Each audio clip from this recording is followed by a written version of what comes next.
നമസ്കാരം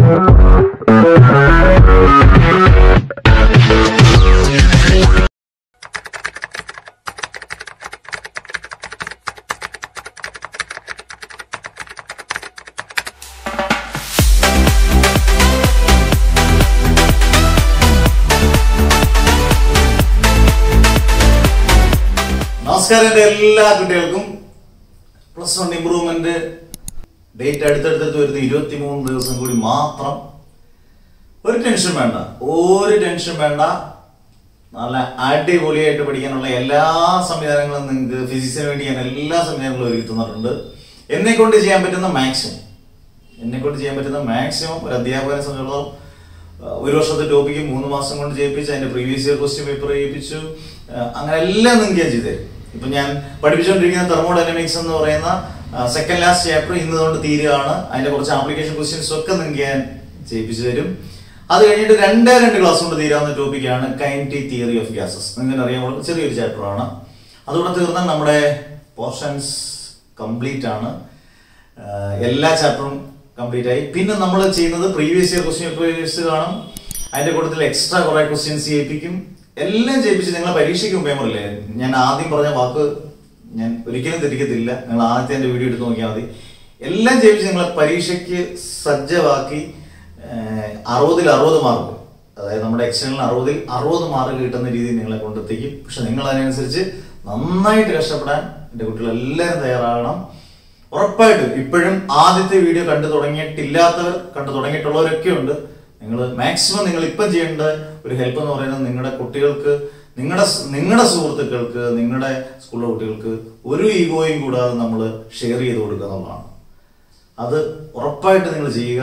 കാരണം എല്ലാവരും, ഞാൻ എപ്പോഴും പറയുന്നത്, എല്ലാവരും പഠിക്കട്ടെ, എല്ലാവരും നല്ല മാർക്ക് മേടിക്കട്ടെ. നമുക്ക് മാത്രം നല്ല മാർക്ക്, എനിക്ക് മാത്രം നല്ല മാർക്ക് എന്ന് വിചാരിക്കരുത്. എല്ലാവരും നല്ല മാർക്ക് മേടിക്കട്ടെ. അന്നേരം ഒരുപാട്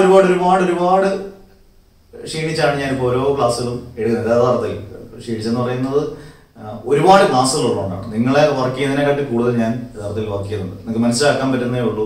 ഉദാഹരണം, നിങ്ങളുടെ തന്നെ പ്ലസ് 1 ഇംപ്രൂവ്മെന്റ് ക്ലാസ്, അത് ചൊവ്വ, വ്യാഴം, ശനി. നിങ്ങളുടെ തന്നെ പ്രീവിയസ് ഇയർ ക്വസ്റ്റ്യൻ തിങ്കൾ, ബുധൻ, വെള്ളി. ചിലപ്പോൾ ഒരു ദിവസം കൂടെ കൂടിയേക്കാം. അത് തന്നെ ആകുമ്പോൾ 6-7 ദിവസത്തെ ക്ലാസ്സായി. പിന്നെ മോട്ടിവേഷൻ ക്ലാസ് ആഴ്ച 2-3 നിങ്ങൾക്ക് എന്റെ ജീവിതത്തിൽ എനിക്ക് കിട്ടുന്ന എക്സ്പീരിയൻസും കുട്ടികളിൽ നിന്ന് കിട്ടിയ എക്സ്പീരിയൻസും എല്ലാം വെച്ചിട്ടുള്ള മോട്ടിവേഷൻ വീഡിയോ അല്ല. ചുമ്മാതെ കുറെ പുസ്തകങ്ങൾ വായിച്ചിട്ടുള്ള അല്ല, നമ്മുടെ അനുഭവത്തിൽ നിന്നുള്ള, നമ്മുടെ ഡെയിലി ലൈഫിൽ നമ്മൾ കാണുന്ന എക്സ്പീരിയൻസ് ആണ് ഞാൻ ഷെയർ ചെയ്യുന്നത്.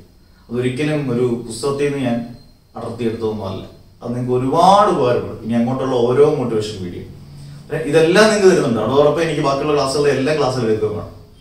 ഞാൻ ക്ഷീണിക്കുന്നില്ല. കാരണം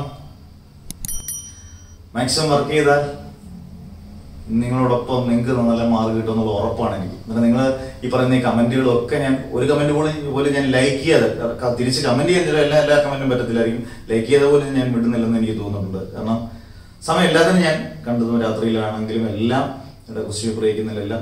നിങ്ങൾ മാക്സിമം ഷെയർ ചെയ്യുക, മാക്സിമം നമുക്ക് സപ്പോർട്ട് ചെയ്യുക.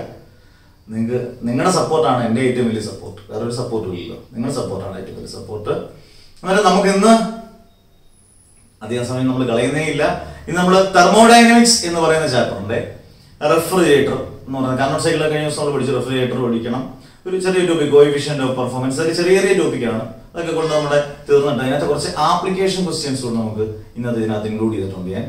അന്നേരം അതുകൂടെ പഠിച്ചു കഴിയുമ്പോൾ തെർമോഡൈനാമിക്സ് കംപ്ലീറ്റ്. പിന്നെ നമ്മൾ കയറുന്നത് അടുത്ത ദിവസം, അതായത് ഇന്ന് ചൊവ്വ, അടുത്തത് വ്യാഴവും ശനിയും കൊണ്ട് നമ്മൾ maximum kinetic theory of gases completed. അന്നേരം ഫുൾ ചാപ്റ്റേഴ്സ് കംപ്ലീറ്റഡ്. പിന്നെ നമ്മൾ ക്വസ്റ്റ്യൻ പേപ്പർ പടപടപടാന്ന് എല്ലാ ക്വസ്റ്റ്യൻ പേപ്പറും അഡീഷണൽ ക്വസ്റ്റ്യൻസ് എല്ലാം ചെയ്യുന്നുണ്ടല്ലോ, ബെസ്റ്റ്. അത് നമുക്ക് തെർമോഡൈനാമിക്സ്, റെഫ്രിജറേറ്റർ എന്ന് പറഞ്ഞാൽ ഫ്രിഡ്ജാണ്, ഒന്ന് കൂളാക്കാം. ഓക്കെ. അന്നേരം നമുക്ക് സ്റ്റാർട്ട് ചെയ്യാം. The refrigerator. നമ്മൾക്ക് ചില സിനിമകളുടെയൊക്കെ പേര് കേൾക്കുന്ന പോലെ ദി സ്പൈഡർമാൻ, ദി ഉണ്ട് അവിടെ, പോട്ടെ, വലിയ ബാസ് കൊടുത്താണ്. The refrigerator, reversibility of Carnot cycle. അതാണ് അതിനകത്തെ ഒരു സൗന്ദര്യം എന്ന് പറയുന്നത്. റിവേഴ്സിബിലിറ്റി ഓഫ് കാർനോട്ട് സൈക്കിളാണ്. കാർനോട്ട് സൈക്കിളിന്റെ റിവേഴ്സ് പ്രോസസ്സിൽ വർക്ക് ചെയ്യുന്നതാണ്. ഇപ്പൊ ACB DA ആണെങ്കിൽ തിരിച്ച് അതേപോലെ തിരിച്ച് റിവേഴ്സ് ഓർഡറിൽ വർക്ക് ചെയ്ത് വരുന്നതാണ് ഏത് റിവേഴ്സിബിലിറ്റി ഓഫ് കാർനോട്ട് സൈക്കിൾ ആണ് റെഫ്രിജറേറ്റർ. റെഫ്രിജറേറ്റർ എന്ന് പറയുന്നത് നമ്മുടെ വീട്ടിലെ ഡൊമസ്റ്റിക് റെഫ്രിജറേറ്റർ എന്ന് പറയുന്നതാണ് നമ്മുടെ വീട്ടിലെ നമ്മൾ വിളിക്കുന്ന ഓമനത്തോട് വിളിക്കുന്ന ഫ്രിഡ്ജ് എന്ന് പറയുന്ന സാധനം. സിമ്പിളായി ഫ്രിഡ്ജ് എന്ന് പറയുന്നതിനകത്ത് നമുക്കറിയാം നമ്മുടെ ആഹാര സാധനങ്ങളെല്ലാം നല്ല കൂളിംഗ് ആയിട്ട് വെക്കാനുള്ള ഫ്രീസർ കമ്പാർട്ട്മെന്റ് ഉണ്ട്, ഫ്രീസർ ഉണ്ട് അല്ലേ, അങ്ങനെയുള്ള കുറെ കാര്യങ്ങൾ ഉള്ളതാണ്. ഇന്ന് നമുക്ക് ഫ്രിഡ്ജ് ഇല്ലാത്തൊരു കാര്യത്തെക്കുറിച്ച്, റെഫ്രിജറേറ്റർ ഇല്ലാത്തൊരു കാര്യത്തെക്കുറിച്ച് നമുക്ക് ചിന്തിക്കാൻ പോലും നമ്മുടെ വീട്ടിൽ ഒരു വീട്ടിൽ ഒരിക്കലും ഒരു സാധാരണപ്പെട്ട ഒരു വീട്ടിൽ പോലും നമുക്ക് ചിന്തിക്കാൻ പറ്റത്തില്ല. കാരണം നമ്മൾ അന്നന്ന് ദിവസം ഉണ്ടാക്കി അന്നന്ന് കഴിക്കുന്ന രീതികളിൽ നിന്നൊക്കെ ഒരുപാട് മാറി അല്ലേ. ഈ സാധനം വളരെ ഇമ്പോർട്ടൻ്റ് ആണ് ജീവിതത്തിലും പരീക്ഷയ്ക്കും. അന്നേരം ഇതിനകത്ത് ഇത്രയേ ഉള്ളൂ, വളരെ സിമ്പിളായി ഇത്രയേ ഉള്ളൂ അറിഞ്ഞിരിക്കാൻ. ആദ്യം നിങ്ങൾ അറിഞ്ഞിരിക്കേണ്ട ഇത്രയേ ഉള്ളൂ, റെഫ്രിജറേറ്റർ എന്ന് പറഞ്ഞാൽ റിവേഴ്സിബിലിറ്റി ഓഫ് കാർനോട്ട് സൈക്കിളാണ്. നേരെ ഓപ്പോസിറ്റ് പ്രോസസ്സിൽ വർക്ക് ചെയ്യുന്നതാണ്. അവിടെ ഏറ്റവും കൂടുതൽ ഇമ്പോർട്ടൻസ് കൊടുക്കുന്നത് കാർനോട്ട് സൈക്കിളിന് ഞാൻ പറഞ്ഞു ഏറ്റവും കൂടുതൽ ഇമ്പോർട്ടൻസ് നമ്മൾ ഓരോ പാർട്സ് പറഞ്ഞു പോയി. ഇവിടെ ഏറ്റവും കൂടുതൽ റെഫ്രിജറേറ്ററിൽ ഏറ്റവും കൂടുതൽ ഇമ്പോർട്ടൻസ് കൊടുക്കുന്നത് സിങ്കിനാണ്. അന്നേരം 3 മാർക്കിന് ഒരു ചോദ്യം ചോദിച്ചത്, ഒരു ക്വസ്റ്റ്യൻ ചോദിച്ചിട്ടുണ്ട്, 3 മാർക്കിന് ഒരു ക്വസ്റ്റ്യൻ ചോദിച്ചിട്ടുണ്ട് റെഫ്രിജറേറ്ററിന്റെ. ആ ക്വസ്റ്റ്യനിലേക്കാണ് what are the sink source and working substance of a domestic refrigerator. നമ്മുടെ ഫ്രിഡ്ജിന്റെ സിങ്ക് ഏതാണ്, സോഴ്സ് ഏതാണ്, വർക്കിംഗ് സബ്സ്റ്റൻസ് ഏതാണ്, ഇത് നന്നായിട്ടൊന്ന് അറിഞ്ഞിരിക്കണം. ഒരു മിനിറ്റ് കൊണ്ട് പഠിച്ചെടുക്കാം. 1 മിനിറ്റ് വേണമെന്ന് നിങ്ങൾ തന്നെ ആലോചിച്ചോളൂ. സിങ്ക് എന്ന് പറയുന്നത് എപ്പോഴും ഒരു റെഫ്രിജറേറ്ററിന്റെ സിങ്ക് എന്ന് പറയുന്നത് നമ്മൾ കഴിഞ്ഞ ദിവസം പറഞ്ഞായിരുന്നു കോൾഡർ ബോഡിയാണ്. നമ്മുടെ ഫ്രിഡ്ജിന്റെ കോൾഡർ ബോഡി എന്ന് പറയുന്നത് ഫ്രീസറാണ്. നമുക്ക് ഇങ്ങനെ എഴുതാം, ഫ്രീസർ കമ്പാർട്ട്മെന്റ്. ഇങ്ങനെ എഴുതാമല്ല, ഇങ്ങനെ എഴുതാം, ഫ്രീസർ കമ്പാർട്ട്മെന്റ്. ഓക്കെവാ. സോഴ്സ് ഒരുപാട് പേര് ഇതിനെക്കുറിച്ച് ധാരണയില്ല, നന്നായിട്ട് പഠിക്കുന്നവരെല്ലാം പഠിച്ചിട്ടുണ്ടായിരിക്കാം. സോഴ്സ് എന്ന് പറയുന്നത് അറ്റ്മോസ്ഫിയർ ആണ്. ഇത് എങ്ങനെയാണെന്ന് ഡീറ്റെയിൽ ആയിട്ട് ഒന്നും നിങ്ങൾക്ക് ആവശ്യമില്ല. അതൊക്കെ ഹയർ ക്ലാസ്സിൽ തെർമോഡൈനാമിക്സ് ബിടെക്കിനൊക്കെ പഠിപ്പിക്കാൻ ഞാൻ തന്നെ പഠിപ്പിച്ചിട്ടുണ്ട്. അന്നേരം മാത്രമൊക്കെ നമുക്ക് ആവശ്യമുള്ളൂ, ഇവിടെ ഒന്നും നിങ്ങൾക്ക് ആവശ്യമില്ല. സോഴ്സ് എന്ന് പറഞ്ഞാൽ നിങ്ങൾ അറിഞ്ഞിരിക്കാൻ അറ്റ്മോസ്ഫിയർ ആണ്. വർക്കിംഗ് സബ്സ്റ്റൻസ് അത് നിങ്ങൾ രണ്ട് രീതിയിൽ നിങ്ങൾ ഈ കണക്ട് ചെയ്ത് പഠിക്കണം. വർക്കിംഗ് സബ്സ്റ്റൻസ് എന്ന് പറയുന്നത് കാർനോട്ട് സൈക്കിൾ ഐഡിയൽ ഗ്യാസ് ആണ്. ഐഡിയൽ ഗ്യാസിന്റെ പ്രത്യേകത ഞാൻ പറഞ്ഞു തരേണ്ട ആവശ്യമില്ല, നിങ്ങൾക്ക് അറിയാം. എന്നാൽ ഒന്നുകൂടെ പറയുന്നു, എല്ലാ ഗ്യാസിന്റെ ദിവസവും ഒബേ ചെയ്യുന്നതാണ് ഐഡിയൽ ഗ്യാസ്. ഐഡിയൽ ഗ്യാസ് ആണ്. ഇവിടെ വർക്കിംഗ് സബ്സ്റ്റൻസ് എന്ന് പറയുന്നത് വളരെ വളരെ വളരെ ഇമ്പോർട്ടൻറ്റ്, ഇവനെ മറക്കാനേ പാടില്ല. ഫ്രിയോൺ എന്ന് പറയുന്നത് ഗ്യാസ് ആണ്. അതായത് ഫ്രിയോൺ എന്ന് പറയുന്ന ഗ്യാസ് ആണ് നമ്മളിവിടെ എന്തായിട്ട് ഉപയോഗിക്കുന്നത്, വർക്കിംഗ് സബ്സ്റ്റൻസ് ആയിട്ട് ഉപയോഗിക്കുന്നത്. ദി മോസ്റ്റ് ഇമ്പോർട്ടൻറ്റ് ക്വസ്റ്റ്യൻ ചോദിച്ചിട്ട് തെറ്റിച്ച് പട്ടപടാതെ കളയുന്ന ഒരു ക്വസ്റ്റ്യൻ, അതുകൂടെ ശ്രദ്ധിച്ചോളൂ. ഇപ്പൊ തന്നെ മനസ്സിലുണ്ട് തന്നിരിക്കുക. സിങ്ക് എന്ന് പറഞ്ഞാൽ എന്റെ ഓടൊപ്പം പറഞ്ഞ സിങ്ക് എന്ന് പറഞ്ഞാൽ ഫ്രീസർ കമ്പാർട്ട്മെന്റ് ആണ്. സോഴ്സ് എന്ന് പറഞ്ഞാൽ അറ്റ്മോസ്ഫിയർ ആണ്. വർക്കിംഗ് സബ്സ്റ്റൻസ് എന്ന് പറഞ്ഞാൽ ഏതാണ്, gas freon, FREON, freon. Clear ആയില്ലേ? ഇത്രയും പഠിച്ചാൽ മതി നിങ്ങൾ റെഫ്രിജറേറ്റർ. ഇത്രയും പഠിക്കണം. കാർനോട്ട് സൈക്കിളൊക്കെ പഠിച്ചിട്ട് തെർമൽ എഫിഷ്യൻസി ഒക്കെ പഠിച്ചിട്ട് റെഫ്രിജറേറ്ററിന് ഇതോടൊന്ന് പഠിച്ചുകൊണ്ട് പോകണം. ഇതിന്റെ ആപ്ലിക്കേഷൻ ക്വസ്റ്റ്യൻ അത് ഞാൻ ഇൻക്ലൂഡ് ചെയ്തിട്ടുണ്ട്, ഇതേപോലെ ക്വസ്റ്റ്യൻ തന്നെ. ഓക്കെ, കണ്ടു കഴിഞ്ഞല്ലോ, ഫോട്ടോ എടുത്ത് വെച്ചല്ലോ. അടുത്ത ടോപ്പിക്. നമ്മുടെ അടുത്ത ടോപ്പിക്കിലേക്ക് കോഎഫിഷ്യന്റ് ഓഫ് പെർഫോമൻസ്. ഇത് കേട്ട് കഴിയുമ്പോൾ പലരും വിചാരിക്കും, ഓ ഇതൊന്നും സിലബസിലുള്ളതാണ്. ഇതൊക്കെ സിലബസിലുള്ളതാണ്. കോഎഫിഷ്യന്റ് ഓഫ് പെർഫോമൻസ് വളരെ ഇമ്പോർട്ടന്റ് ടോപ്പിക്കാണ്. ഡിനോട്ട് ചെയ്യുന്ന ലെറ്റർ ബീറ്റയാണ്. അന്നേരം കോഎഫിഷ്യന്റ് ഓഫ് പെർഫോമൻസ് എന്താണ്, അതിന്റെ ഇക്വേഷൻ അത് അറിഞ്ഞിരിക്കണം. എന്താണ് coefficient of performance? Coefficient of performance എന്ന് പറഞ്ഞാൽ it is defined as the ratio of heat removed or rejected, remove ചെയ്യാൻ റിജക്ട് ചെയ്യാൻ ഏതായിരിക്കും, to the mechanical work. Mechanical work എന്ന് പറഞ്ഞാൽ നമ്മൾ മുമ്പേ കാർനോട്ട് സൈക്കിളൊക്കെ പഠിച്ചിരിക്കുന്ന നെറ്റ് വർക്ക് ആണ്, അതാണ് ഉദ്ദേശിക്കുന്നത്. It is defined as the ratio of heat removed or rejected to the mechanical work. Definition എന്റെ കൂട്ടത്തിൽ ക്ലിയർ ആയി. നമുക്ക് ഇനി ഇക്വേഷനിലോട്ടൊന്ന് പോയാലോ. Beta is equal to, Carnot സൈക്കിളൂടെ പഠിച്ചിട്ട് വന്നിരുന്നെങ്കിൽ ഇത് എളുപ്പമാണ്. അത് പഠിക്കുന്നവർക്ക് അറിയാം. Q1 എന്ന് പറയുന്നത് Q1 ആയിട്ട് അവിടെ എടുത്തേക്കുന്നത് ഹീറ്റ് അബ്സോർബും, Q2 എന്ന് പറയുന്നത് ഹീറ്റ് റിജക്റ്റഡും. ഇവിടെ ഹീറ്റ് റിജക്റ്റഡ് അല്ലേ, it is defined as the ratio of heat rejected Q2 to the mechanical work എന്ന് പറയുന്നത് ഞാൻ W എന്ന് പറഞ്ഞാൽ നമ്മുടെ നെറ്റ് വർക്ക് ഡൺ ആണ്. അബ്സോർഷൻ റിജക്ഷൻ ഒക്കെ നടക്കുമ്പോൾ നെറ്റ് വർക്ക് ഡൺ എന്ന് പറഞ്ഞാൽ Q1 മൈനസ് Q2. അന്നേരം കോഎഫിഷ്യന്റ് ഓഫ് പെർഫോമൻസ് ഉള്ള equation beta is equal to simply substituting Q2 by Q1 minus Q2. 3 മാർക്കിന് ഇതും ഡെഫിനേഷൻ, അല്ലെങ്കിൽ 2 മാർക്കിന് ഡെഫിനേഷൻ ധാരാളം. It's okay. ഇതാണ് കോഎഫിഷ്യന്റ് ഓഫ് പെർഫോമൻസ്. നിങ്ങൾ പഠിക്കുമ്പോൾ ശ്രദ്ധിക്കേണ്ട കാര്യം, ഇനിയൊരു അവസരമില്ല ചെറിയ ചെറിയ ടോപ്പിക്കുകൾ തെർമോഡൈനാമിക്സ് അധ്യായങ്ങൾ കാർനോട്ട് സൈക്കിൾ മാത്രമേ പഠിച്ചുകൊണ്ട് പോകത്തുള്ളൂ, ഞങ്ങൾക്ക് മൊത്തം മാർഗം വേണം എന്ന് വിചാരിക്കരുത്. നമ്മൾ എല്ലാം പഠിച്ചുകൊണ്ട് പോകും. പ്രീവിയസ് ഇയർ ക്വസ്റ്റ്യൻ പേപ്പർ എല്ലാം നന്നായിട്ട് ചെയ്യിപ്പിക്കുന്ന എല്ലാം ചെയ്തോണം. ഞാൻ റെഡിയല്ലേ, നിങ്ങൾ പഠിച്ചാൽ പോരെ, പിന്നെ എന്താ വേണം? ഓക്കെ, ഇനി നമുക്ക് ഇതിനകത്തെ ചാപ്റ്റർ വൈസ് ആയിട്ട് എല്ലാം തീർന്നു തെർമോഡൈനാമിക്സ്. ഇനി നമുക്ക് ഇതിനകത്ത് കുറച്ച് ആപ്ലിക്കേഷൻ ക്വസ്റ്റ്യൻസ്, സ്ഥിരമായിട്ട് ചോദിക്കുന്ന കുറേ ആപ്ലിക്കേഷൻ ക്വസ്റ്റ്യൻസ്, ഇതെല്ലാം ഞാൻ പ്രീവിയസ് ഇയർ ക്വസ്റ്റ്യൻ പേപ്പർ ഇതിനകത്ത് ചെയ്യിപ്പിക്കും. എന്നാലും കുറച്ച് ആപ്ലിക്കേഷൻ ക്വസ്റ്റ്യൻസ് നമുക്കൊന്ന് ചെയ്ത് നോക്കണം. ഓക്കെ, അപ്പോൾ നമുക്ക് ഇതിനകത്ത് കുറച്ച് ആപ്ലിക്കേഷൻ ക്വസ്റ്റ്യൻസ് നോക്കാം. Very very important application questions. Previous year question പേപ്പറോടാണ് ഇത്. നോക്കാം. Okay, why is water used as an effective coolant? ചെറിയ ക്ലാസ്സിൽ പഠിച്ചിട്ടുണ്ടോ? പക്ഷെ അറിഞ്ഞിരിക്കണം. Why is water used as an effective coolant? വെള്ളം എന്ന് പറയുന്ന ഒരു വലിയൊരു വാട്ടർ തെറാപ്പി, ഒരു മാജിക്കാണ് വെള്ളം എന്ന് പറയുന്നത്. കാരണം അതിന്റെ എഫക്റ്റീവ് കൂളന്റ് ഒരുപാട് യൂസസ് ഉണ്ട്, ഒരുപാട് ഡെയിലി ലൈഫ് യൂസിൽ ഒരെണ്ണമാണ് എഫക്റ്റീവ് കൂളന്റ് ആയിട്ട് ഉപയോഗിക്കാനുള്ള കാരണം എന്താണ്? പ്രത്യേകിച്ചും കാറിന്റെ റേഡിയേറ്ററിലും ഒക്കെ നമ്മൾ വെള്ളം ഒഴിക്കുന്നതൊക്കെ എന്തിനു വേണ്ടിയാണ്? കാരണം ദി മെയിൻ റീസൺ, ഒരു പ്രധാന കാരണം എല്ലാത്തിനും കാണും. മെയിൻ റീസൺ എന്ന് പറയുന്നത് the specific of water, specific capacity of water is very high. The specific of water is very high. Specific capacity എന്ന് പറയുന്ന വാട്ടറിന്റെ ഏറ്റവും കൂടുതലുള്ളതാണ് ഇതിന്റെ പ്രധാനപ്പെട്ട കാരണം കൂളന്റ് ആയിട്ട് ഉപയോഗിക്കാനുള്ളത്.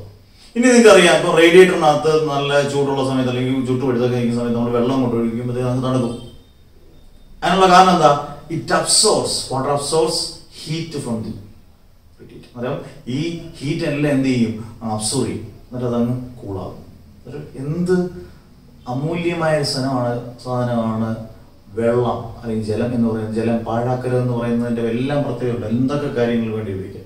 അന്നേരം ഈ 2 റീസൺ നിങ്ങൾ ആലോചിച്ച് നോക്കുക, ആലോചിക്കില്ല, ഓർത്തു വെക്കുക. ഒന്ന്, specific capacity of water is very high. ചൂടുള്ള ഭാഗത്തോട്ട് നമ്മൾ വെള്ളം ഒഴിച്ചു കഴിഞ്ഞാൽ അത് ഇറ്റ് അബ്സോർബ്സ് ഹീറ്റ്, അബ്സോർബ് ചെയ്യും ഹീറ്റ്, അതുകൊണ്ട് അത് കൂളാവും. Because it is, therefore it is used as a effective coolant. Okay. അടുത്ത ക്വസ്റ്റ്യൻ നല്ല രസകരമായ ക്വസ്റ്റ്യൻ. പലരും എന്തൊക്കെ ആൻസർ ചെയ്തിട്ടുണ്ട് പ്രീവിയസ് ഇയർ ക്വസ്റ്റ്യൻ പേപ്പർ എന്നുള്ളത് ചിന്തിക്കാൻ നിങ്ങൾക്ക് പറ്റും. Can a kitchen be cooled by leaving the door of an electric refrigerator open? ഈ ക്വസ്റ്റ്യൻ ചെയ്യിപ്പിക്കാൻ ഞാൻ ഓഫ്ലൈൻ ക്ലാസ്സിൽ പറയാറുണ്ട്. ഈ നമ്മുടെ വീട്ടിലെ ഫ്രിഡ്ജ് ഇരിക്കണം. എല്ലാവർക്കും ഈ ഫ്രിഡ്ജിനകത്തോട്ട് ഇങ്ങനെ ചെറുതായിട്ട് തുറന്ന് ഇങ്ങനെ ഒന്ന് കൈയൊക്കെ ഇടുന്നതല്ല, ആ തണുപ്പൊന്ന് കിട്ടാൻ ഭയങ്കര ആഗ്രഹിക്കുന്നവർ ഒരുപാട് പേര്. നമ്മളൊക്കെ ചെയ്ത് നോക്കും, വലുതാക്കിയാലും ഞാനും ഒക്കെ ചെയ്ത് നോക്കുന്നതാണ്. ഫ്രിഡ്ജിന് തുറന്നിട്ട് ഇങ്ങനെ ഒരു തണുപ്പ്, അത് AC ഇടുന്നതല്ല, വേറെ രീതിയിലൊരു തണുപ്പ്. ഫ്രിഡ്ജിനകത്ത് എന്തെങ്കിലും സാധനം ഇരിപ്പുണ്ടെങ്കിൽ അത് എടുത്ത് കഴിക്കുകയൊക്കെ ചെയ്യും. അന്നേരം ഇത് ഈ ക്വസ്റ്റ്യൻ്റെ ഉത്തരം, ഈ ക്വസ്റ്റ്യൻ ഒന്നായിരിക്കും. ഒരു വീട്ടിലെ ഫ്രിഡ്ജ് ഇവര് ഉദ്ദേശിക്കുന്ന അടുക്കള മുറിയിലാണ്. ഇപ്പൊ അടുക്കള മുറി മാത്രമല്ല ഫ്രിഡ്ജ് വെച്ചേക്കുന്നത്, ചിലപ്പോൾ നമ്മുടെ ഡൈനിങ് റൂമിലായിരിക്കും, എവിടെ ആയിക്കോട്ടെ. അവിടെ നമ്മൾ ഫ്രിഡ്ജ് ഓപ്പൺ ചെയ്ത് ഇട്ടേക്കുക. അങ്ങനെ സമയത്തും ഫ്രിഡ്ജ് എന്ന് പറയുമ്പോൾ തണുപ്പുള്ളതാണ്. ഓപ്പൺ ചെയ്ത് കുറെ നേരം ഇട്ട് കഴിഞ്ഞാൽ അവിടെ മൊത്തം അങ്ങ് തണുത്ത് വിറച്ച് നമ്മൾ നിൽക്കുമോ? ഒരിക്കലും ഇല്ല. അങ്ങനെയാണെങ്കിൽ സെക്കൻഡ് ഹാൻഡ് 3-4 ഫ്രിഡ്ജ് 2000 രൂപ 3000 രൂപ 4000 രൂപയ്ക്ക് മേടിച്ചിട്ട് എല്ലായിടത്തും വെച്ചാൽ മതിയല്ലോ, ഫ്രിഡ്ജ് വെച്ചാൽ മതിയല്ലോ, AC ആവശ്യമില്ലല്ലോ. അന്നേരം ആൻസർ നമുക്ക് പെട്ടെന്ന് തന്നെ പറയാൻ പറ്റും. ക്യാൻ എ കിച്ചൺ എന്ന് ചോദിക്കുമ്പോൾ ക്യാൻ എന്ന് ചോദിച്ചാൽ ഒരു ഉത്തരവുണ്ട്, നോ. കാരണം അങ്ങനെ ഓപ്പൺ ചെയ്തിട്ട് കഴിഞ്ഞാൽ എന്ത് പറയോ, ഇത് ഈ റെഫ്രിജറേറ്റർ എന്ന് പറഞ്ഞാൽ അതിനകത്തുള്ള ബാക്കി അതിന്റെ സമീപത്തുള്ള സറൗണ്ടിങ്ങിലുള്ള അല്ലെങ്കിൽ കിച്ചണിലോ എവിടെ വെച്ചേക്കുന്നോ ആ ഹീറ്റോട് ഇതിങ്ങനെ അബ്സോർബ് ചെയ്യും. ഭയങ്കരം ചൂടായിരിക്കും, നമ്മളുള്ളതിനെക്കാട്ടി ചൂടായിരിക്കും പിന്നീട് അവിടെ ചെല്ലും. അതുകൊണ്ട് ഒരിക്കലും റെഫ്രിജറേറ്റർ തുറന്നിടരുത്. അത് ഇലക്ട്രിക് ബില്ലും വരും, നമ്മുടെ മൊത്തത്തിൽ ചൂടാവുകയും ചെയ്യും, ഇരട്ടിപ്പണിയും. അന്നേരം ക്ലിയർ ആയിട്ട് മനസ്സിലാക്കണം. Can a kitchen be cooled by leaving the door of an electric refrigerator open? എന്ന് ചോദിച്ചു കഴിഞ്ഞാൽ നോ. കാരണം it extracts heat from the surroundings or from the kitchen. അത് എക്സ്ട്രാക്ട് ചെയ്യുക ഹീറ്റ് കുടിക്കും, നമുക്ക് ഇരട്ടി ജോലിപ്പാട്. ഓക്കെ, അത് കഴിഞ്ഞിട്ട് അതിനെക്കാട്ടി രസകരമായ ക്വസ്റ്റ്യൻ. 2 accidents have happened. വണ്ടികൾ തമ്മിൽ ഇടിക്കുന്ന മാത്രമല്ല ഒരിക്കലും ആക്സിഡന്റ് ആയിട്ട് പറയുന്നത് അല്ലേ. നോക്കിയേ, first one with water at 100 degree Celsius and second with steam at 100 degree Celsius. രണ്ട് ആക്സിഡന്റ് ഉണ്ടായി. 100 ഡിഗ്രി സെൽഷ്യസിലുള്ള വെള്ളം കൊണ്ടും 100 ഡിഗ്രി സെൽഷ്യസിലുള്ള സ്റ്റീം കൊണ്ട്, ആവി കൊണ്ടും. ഞാൻ പെട്ടെന്ന് നിങ്ങൾക്ക് പറഞ്ഞാൽ മനസ്സിലാകുന്നൊരു, എല്ലായിടത്തും പറയുന്നൊരു വാക്കാന്ന് തോന്നുന്നു. നമ്മൾ പറയത്തില്ലേ ആവിയിൽ പുഴുങ്ങിയെടുക്കുക, അതിൽ തന്നെ ഉണ്ട് ഇതിന്റെ ഉത്തരം. ആവിയിൽ പുഴുങ്ങിയെടുക്കുക എന്ന് പറയും. സ്റ്റീം ബാത്ത് എന്നൊക്കെ പറയുന്നത് വളരെ ഇപ്പൊ ഫേമസ് ആണ്. വാട്ടർ ബാത്തിനെക്കാട്ടിൽ സ്റ്റീം ബാത്താണ്. അന്നേരം ആവിയിൽ പുഴുങ്ങിയെടുക്കുക എന്ന് പറയുന്നത് തന്നെ സ്റ്റീമിന്റെ ഒരു ഹൈഫൈ കാണിക്കുന്നതാണ്. സ്റ്റീം എത്രമാത്രം ഡേഞ്ചറസ് എന്നുള്ളതാണ്. Which is more dangerous, which is dangerous, സംശയമില്ലാതെ പറയണം സ്റ്റീം ആണ് ഡേഞ്ചറസ്. സ്റ്റീം അറ്റ് 100 ഡിഗ്രി അല്ലെങ്കിൽ സ്റ്റീം അറ്റ് 100 ഡിഗ്രി സെൽഷ്യസ് അല്ലെങ്കിൽ steam is more dangerous than water. ഇനി ഒരേപോലെ എടുത്തേക്കുന്നത് 100 ഡിഗ്രി സെൽഷ്യസ് വാട്ടറും 100 ഡിഗ്രി സെൽഷ്യസ് സ്റ്റീമും എടുത്തിട്ട് burning due to water at 100 degree Celsius or steam at 100 degree Celsius is more dangerous. Why? എന്തായിരിക്കും ഇതിന്റെ റീസൺ? അന്നേരം സ്റ്റീമാണ് ഡേഞ്ചറസ്. അതിനൊരു കാരണം കാണുമല്ലോ. കാരണം സ്റ്റീമിന് ഹീറ്റ് കണ്ടന്റ് വളരെ കൂടുതലാണ്. രണ്ടും ഒരേ അളവിൽ എടുത്താൽ പോലും, ഒരേ ഡിഗ്രി സെൽഷ്യസിൽ എടുത്താൽ പോലും ഹീറ്റ് കണ്ടന്റ്, അതാണല്ലോ ഏറ്റവും പ്രധാനം. നമുക്ക് ചൂട് കിട്ടുക എന്നുള്ളതാണ് ഏറ്റവും വലിയ പ്രശ്നം. ഹീറ്റ് കണ്ടന്റ് കൂടുതലും സ്റ്റീമാണ്. Therefore it is more dangerous. Okay, അന്നേരം ഈ 3 ക്വസ്റ്റ്യനും കണ്ടിട്ടുണ്ടായിരിക്കും, പഠിച്ചിട്ടുണ്ടായിരിക്കും. എന്നാലും കേട്ടിട്ടില്ലാത്തവർ കാണും, പഠിച്ചിട്ടില്ലാത്തവർ കാണും, പഠിച്ചോളാം. അടുത്ത ക്വസ്റ്റ്യൻ, മാത്സ് ഫോളോയിങ്. ഒരുപാട് കുട്ടികൾ ഇഷ്ടമാണ് ഈ മാത്സ് ഫോളോയിങ്. ഒരു ക്വസ്റ്റ്യൻ പേപ്പറിനകത്ത് കാണും. 10ാം ക്ലാസ്സിലേക്ക്, 9ാം ക്ലാസ്, 8ാം ക്ലാസ്സിലൊക്കെ മാത്സ് ഫോളോയിങ് ചിലപ്പോൾ എളുപ്പമാണ് ചെയ്യാൻ, ചിലപ്പോൾ മിക്കവാറും എളുപ്പമാണ്.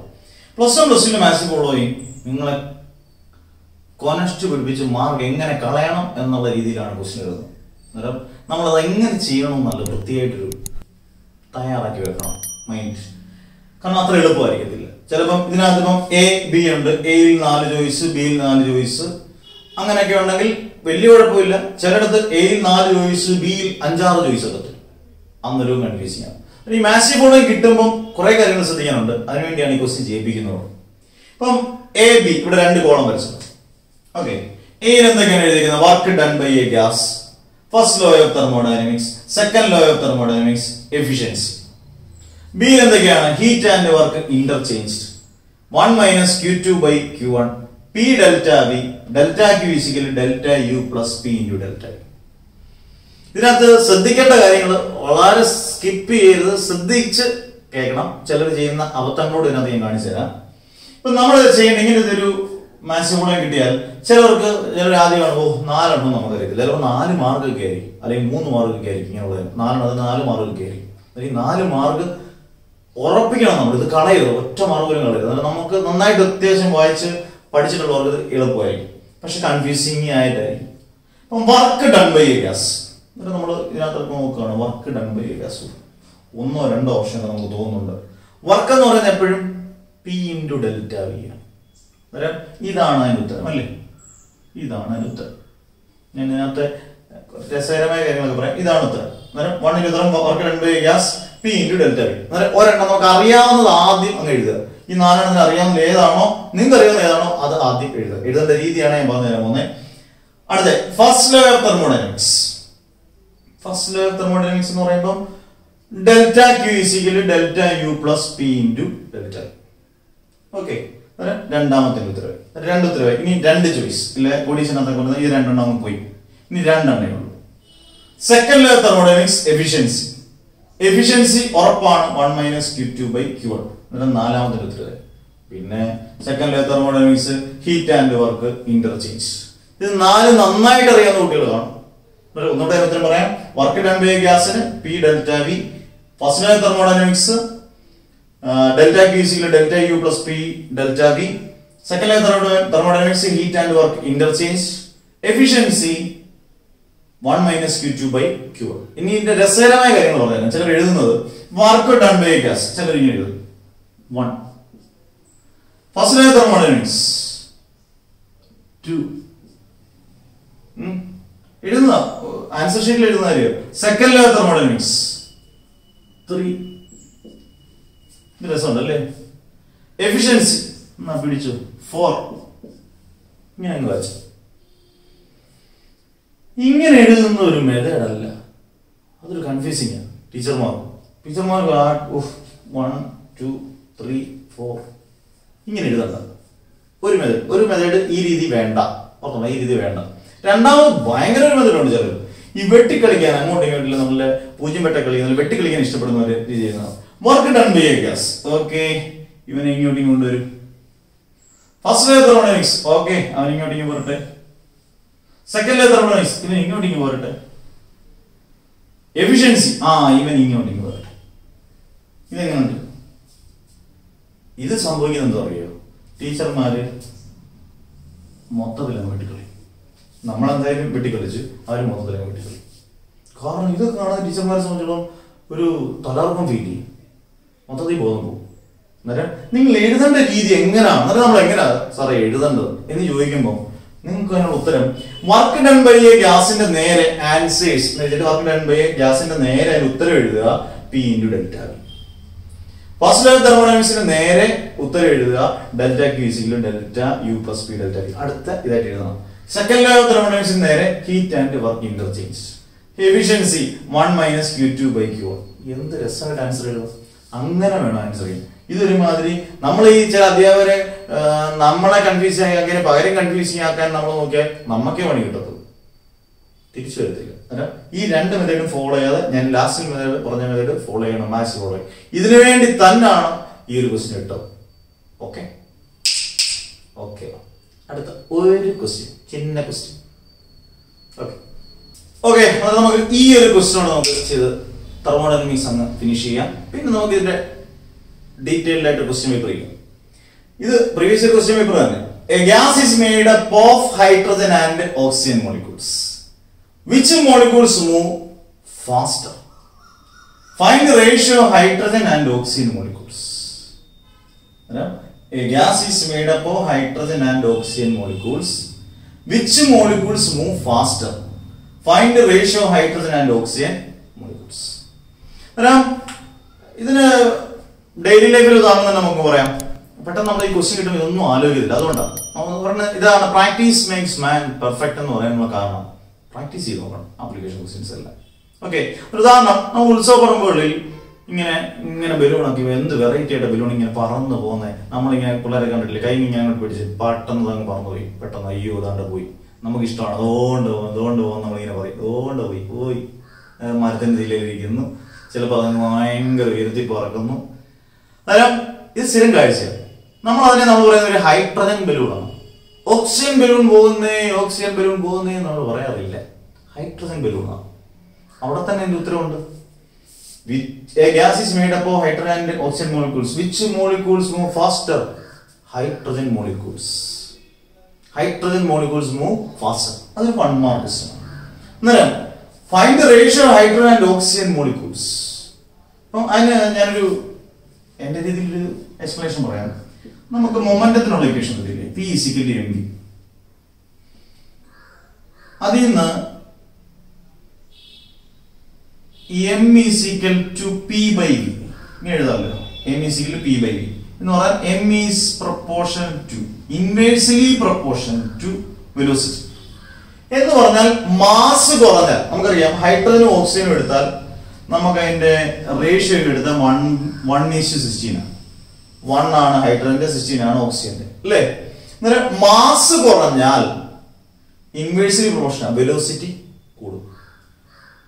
വെലോസിറ്റി മാസ് കൂടിയാൽ വെലോസിറ്റി കുറയും. ഇവിടെ മാസ് കുറവ് ഹൈഡ്രജനാണ്, അന്നേരം അതിന്റെ എന്ത് കൂടും? വെലോസിറ്റി കൂടും, അല്ലെ? നല്ല അത്ലറ്റിക്സിന് 150 കിലോ വെയിറ്റ് ഉണ്ടെങ്കിൽ അവർ ഓടുന്നത് നിങ്ങൾ ആലോചിച്ച് നോക്കി, വലിയ ബുദ്ധിമുട്ട് തന്നെ. ഇനി എന്തൊക്കെ പറഞ്ഞാലും അവരൊരു ശരീരഘടന ശ്രദ്ധിക്കും, അതൊക്കെ നമ്മൾ അങ്ങനെ ഓർത്താൽ മതി.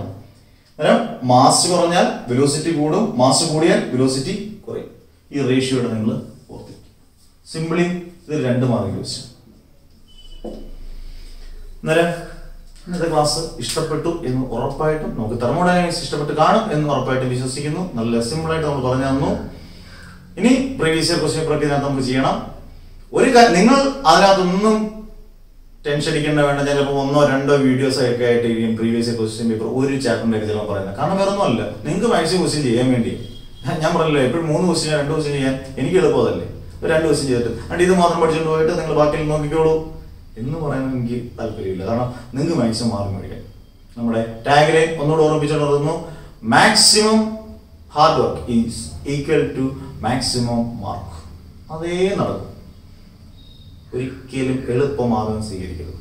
ഓക്കെ, അന്നേരം അടുത്ത വ്യാഴാഴ്ച കാണാം. ലാസ്റ്റ് ചാപ്റ്ററിലേക്ക് നമുക്ക് പ്രവേശനം ചെയ്യാം. Kinetic theory of gases. വ്യാഴവും ശനിയും കൊണ്ട് തീരും.